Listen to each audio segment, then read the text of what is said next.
அம்மா இதை என் கையில் கொடுத்தீங்கன்னா எனக்கு என்னம்மா தெரியும். நீயே என்னன்னு பார்த்து பண்ணி கூட.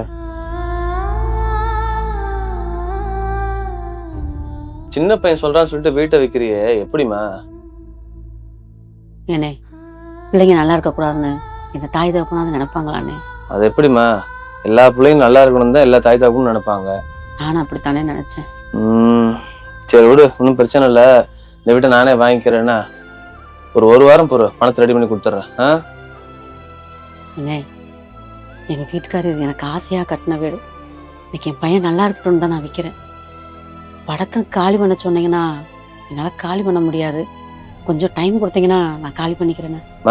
வீட்டு மட்டும் தான் நான் வாங்கியிருக்கேன். இது உன் வீடு மாதிரி. இப்போதைக்கு உன்னால முடிஞ்ச வாடகை கொடுத்துட்டு எனக்கு என்னைக்கு தேவைப்படுதோ அப்போ சொல்றேன், நீ அப்போ காலி பண்ணி கொடுத்தா போதும். அது வரைக்கும் நீயும் உன் பையனும் சந்தோஷமா இங்கே இருங்க. பரவாயில்ல விடு. இதோட ஃபுல் வீடியோ பார்க்கணும்னா கீழே ப்ளே பட்டனை கிளிக் பண்ணி பாருங்க.